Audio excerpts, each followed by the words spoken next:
The Happy Prince. High above the city, on a tall column, stood the statue of the Happy Prince. He was gilded all over with 10 leaves of fine gold. For eyes he had 2 bright sapphires, and a large red ruby glowed on his sword hilt. He was very much admired indeed. "He is as beautiful as a weathercock," remarked one of the town councillors, who wished to gain a reputation for having artistic tastes.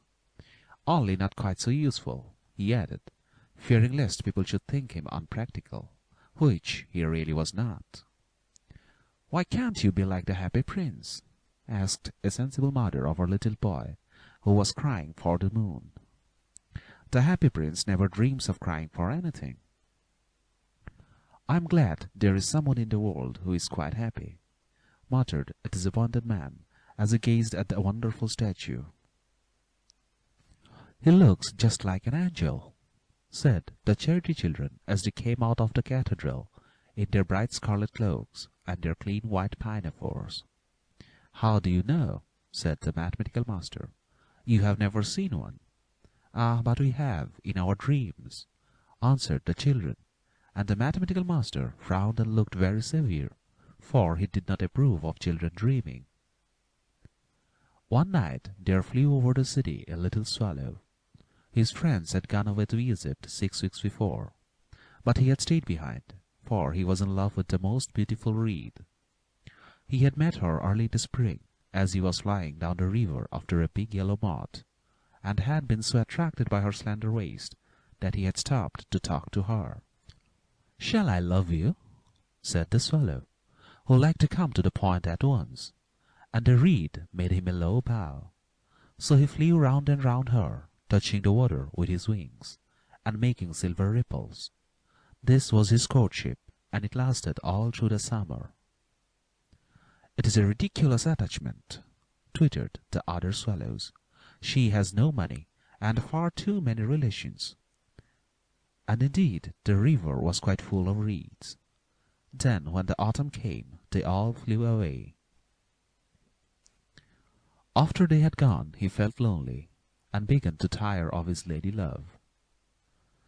"She has no conversation," he said, "and I am afraid that she is a coquette, for she is always flirting with the wind."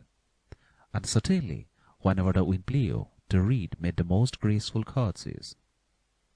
"I admit that she is domestic," he continued, "but I love travelling, and my wife consequently should love travelling also.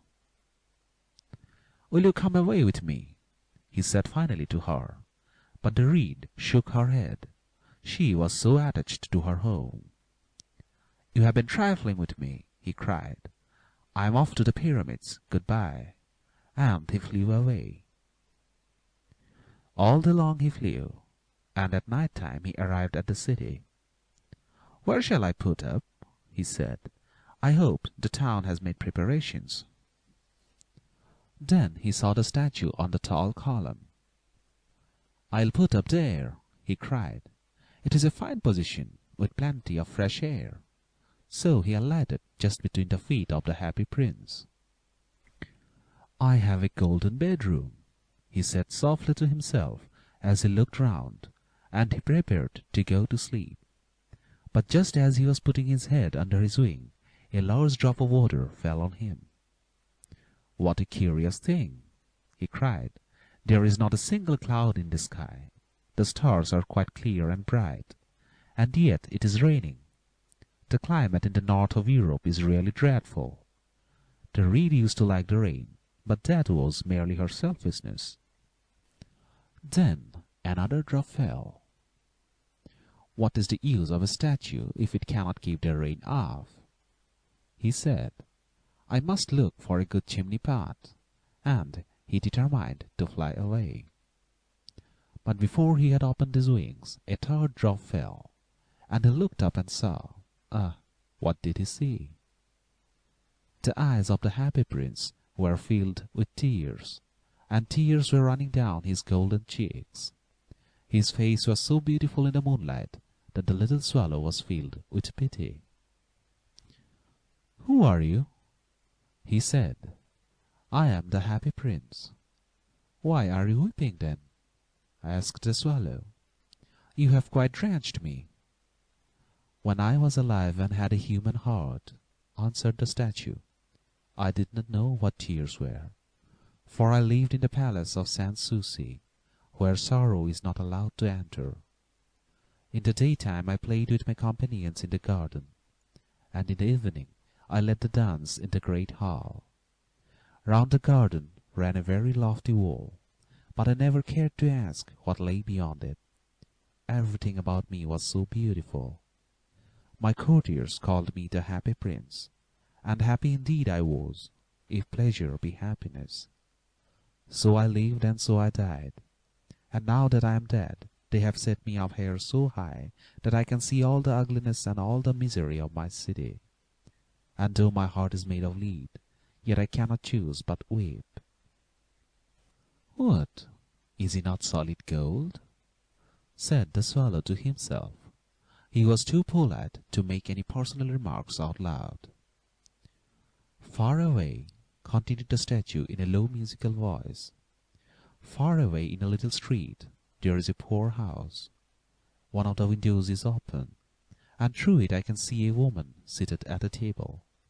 Her face is thin and worn, and she has coarse red hands, all pricked by the needle, for she is a seamstress. She is embroidering passion flowers on a satin gown for the loveliest of the Queen's maids of honor to wear at the next court ball.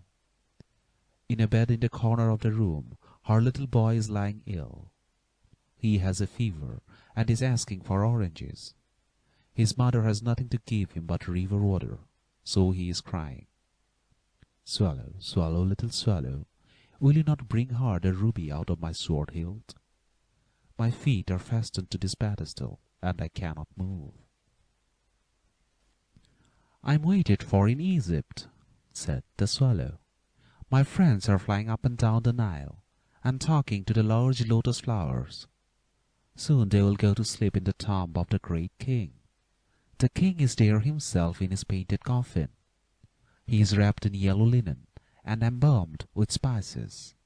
Round his neck is a chain of pale green jade, and his hands are like withered leaves."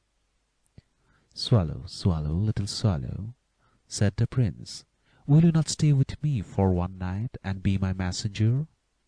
The boy is so thirsty, and the mother so sad." "I don't think I like boys," answered the Swallow. "Last summer, when I was staying on the river, there were two rude boys, the miller's sons, who were always throwing stones at me. They never hit me, of course. We swallows fly far too well for that, and besides, I come of a family famous for its agility. But still, it was a mark of disrespect." But the Happy Prince looked so sad that the little Swallow was sorry. "It is very cold here," he said, "but I will stay with you for one night and be your messenger." "Thank you, little Swallow," said the prince. So the Swallow picked out the great ruby from the prince's sword, and flew away with it in his beak over the roofs of the town. He passed by the cathedral tower, where the white marble angels were sculptured. He passed by the palace, and heard the sound of dancing. A beautiful girl came out on the balcony with her lover. "How wonderful the stars are," he said to her, "and how wonderful is the power of love."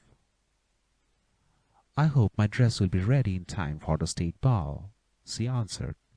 "I have ordered passion flowers to be embroidered on it, but the seamstresses are so lazy." He passed over the river, and saw the lanterns hanging to the masts of the ships. He passed over the ghetto, and saw the old Jews bargaining with each other, and weighing out money in copper scales. At last he came to the poor house and looked in. The boy was tossing feverishly on his bed, and the mother had fallen asleep. She was so tired. In he hopped, and laid the great ruby on the table beside the woman's thimble.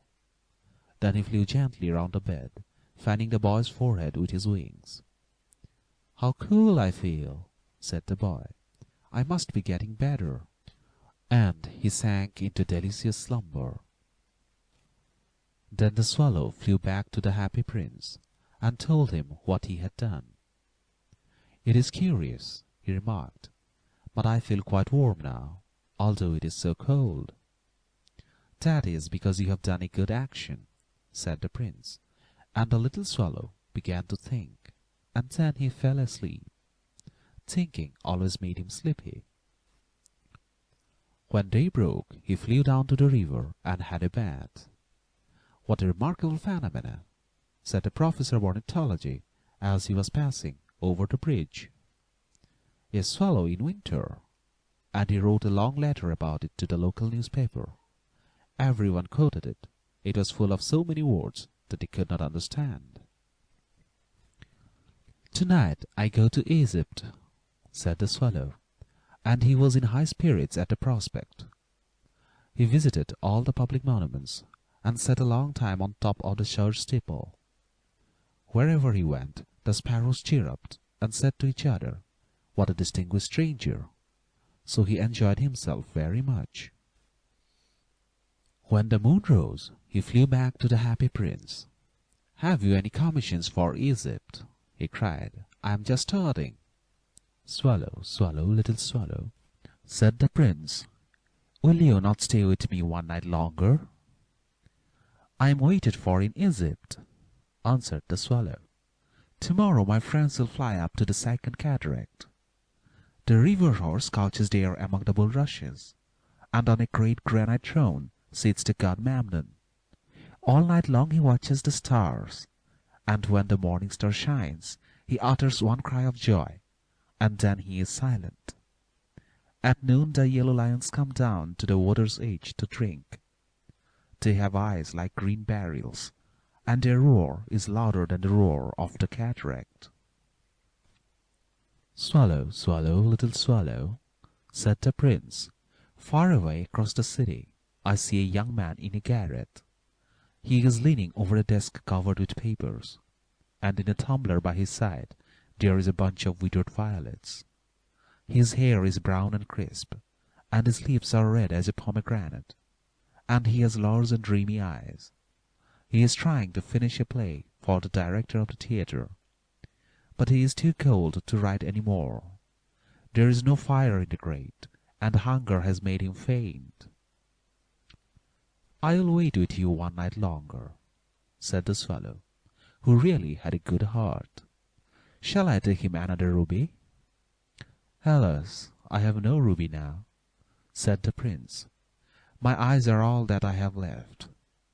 They are made of rare sapphires, which were brought out of India 1,000 years ago. Pluck out one of them and take it to him. He will sell it to the jeweler, and buy food and firewood, and finish his play." "Dear prince," said the swallow, "I cannot do that," and he began to weep. "Swallow, swallow, little swallow," said the prince, "do as I command you." So the swallow plucked out the prince's eye and flew away to the student's garret. It was easy enough to get in, as there was a hole in the roof. Through this he darted and came into the room. The young man had his head buried in his hands, so he did not hear the flutter of the bird's wings. And when he looked up he found a beautiful sapphire lying on the withered violets. "I am beginning to be appreciated," he cried. "This is from some great admirer. Now I can finish my play." And he looked quite happy. The next day the swallow flew down to the harbor. He sat on the mast of a large vessel and watched the sailors hauling big chests out of the hold with ropes. "Heave ahoy!" they shouted as each chest came up. "I'm going to Egypt," cried the swallow, but nobody minded. And when the moon rose, he flew back to the happy prince. "I am come to bid you good-bye," he cried. "Swallow, swallow, little swallow," said the prince, "will you not stay with me one night longer?" "It is winter," answered the swallow, "and the chill snow will soon be here. In Egypt the sun is warm on the green palm trees, and the crocodiles lie in the mud and look lazily about them. My companions are building a nest in the temple of Baalbec, and the pink and white doves are watching them and cooing to each other. Dear Prince, I must leave you, but I will never forget you, and next spring I'll bring you back 2 beautiful jewels in place of those you have given away. The ruby shall be redder than a red rose, and the sapphire shall be as blue as the great sea. In the square below, said the happy prince, there stands a little match girl. She has let her matches fall in the gutter, and they are all spoiled. Her father will beat her if she does not bring home some money, and she is crying. She has no shoes or stockings, and her little head is bare. Pluck out my other eye and give it to her, and her father will not beat her. I will stay with you 1 night longer, said the swallow, but I cannot pluck out your eye. You would be quite blind then. Swallow, swallow, little swallow, said the prince, do as I command you. So he plucked out the prince's other eye and darted down with it. He swooped past the match girl and slipped the jewel into the palm of her hand. What a lovely bit of glass! Cried the little girl, and she ran home laughing. Then the swallow came back to the prince. You are blind now, he said, so I will stay with you always. No, little swallow, said the poor prince, you must go away to Egypt. I'll stay with you always, said the swallow, and he slept at the prince's feet. All the next day he sat on the prince's shoulder and told him stories of what he had seen in strange lands. He told him of the red ibis's who stand in long rows on the banks of the Nile, and catch goldfish in their beaks, of the Sphinx, who is as old as the world itself, and lives in the desert, and knows everything, of the merchants who walk slowly by the side of their camels, and carry amber beads in their hands, of the king of the mountains of the moon, who is as black as ebony, and worships a large crystal, of the great green snake that sleeps in a palm tree, and has 20 priests to feed it with honey cakes, and of the pygmies who sail over a big lake on large flat leaves and are always at war with the butterflies. Dear little swallow, said the prince, you tell me of marvelous things, but more marvelous than anything is the suffering of man and of women. There is no mystery so great as misery. Fly over my city, little swallow, and tell me what you see there. So the swallow flew over the great city, and saw the rich making merry in their beautiful houses, while the beggars were sitting at the gates. He flew into the dark lanes, and saw the white faces of starving children looking out listlessly at the black streets. Under the archway of a bridge, 2 little boys were lying in one another's arms to try and keep themselves warm. How hungry we are, they said. You must not lie here, shouted the watchman, and they wandered out into the rain.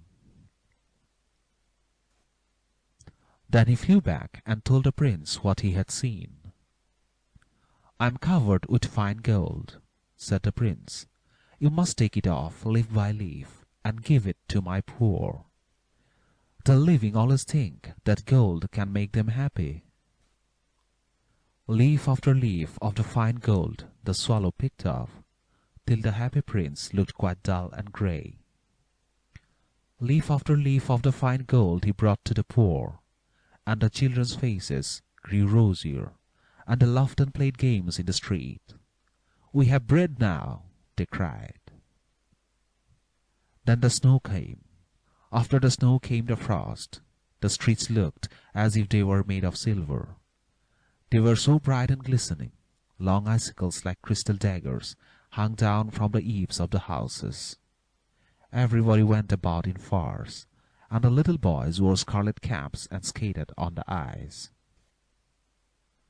The poor little swallow grew colder and colder, but he would not leave the prince. He loved him too well. He picked up crumbs outside the baker's door when the baker was not looking, and tried to keep himself warm by flapping his wings. But at last he knew that he was going to die. He had just strength to fly up to the prince's shoulder once more. "Goodbye, dear prince," he murmured. "Will you let me kiss your hand?" "I am glad that you are going to Egypt at last, little swallow," said the prince. "You have stayed too long here, but you must kiss me on the lips, for I love you." "It is not to Egypt that I am going," said the swallow. "I am going to the house of Death. Death is the brother of sleep, is he not?" And he kissed the happy prince on the lips, and fell down dead at his feet. At that moment a curious crack sounded inside the statue, as if something had broken. The fact is that the leaden heart had snapped right in two. It certainly was a dreadfully hard frost. Early the next morning the mayor was walking in the square below, in company with the town councillors. As they passed the column, he looked up at the statue. "Dear me, how shabby the happy prince looks," he said. "How shabby indeed," cried the town councillors, who always agreed with the mayor, and they went up to look at it. "The ruby has fallen out of his sword, his eyes are gone, and he is golden no longer," said the mayor. "In fact, he is little better than a beggar." "Little better than a beggar," said the town councillors. "And here is actually a dead bird at his feet," continued the mayor. "We must really issue a proclamation that birds are not to be allowed to die here." And the town clerk made a note of the suggestion. So they pulled down the statue of the happy prince.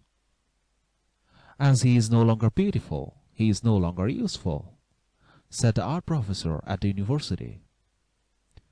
Then they melted the statue in a furnace, and the mayor held a meeting of the corporation to decide what was to be done with the metal. "We must have another statue, of course," he said, "and it shall be a statue of myself." "Of myself," said each of the town councillors, and they quarrelled. When I last heard of them, they were quarrelling still. "What a strange thing," said the overseer of the workmen at the foundry. "This broken lead heart will not melt in the furnace. We must throw it away." So they threw it on a dust heap, where the dead swallow was also lying. "Bring me the two most precious things in the city," said God to one of his angels, and the angel brought him the leaden heart and the dead bird. "You have rightly chosen," said God, "for in my garden of paradise this little bird shall sing forevermore, and in my city of gold the happy prince shall praise me."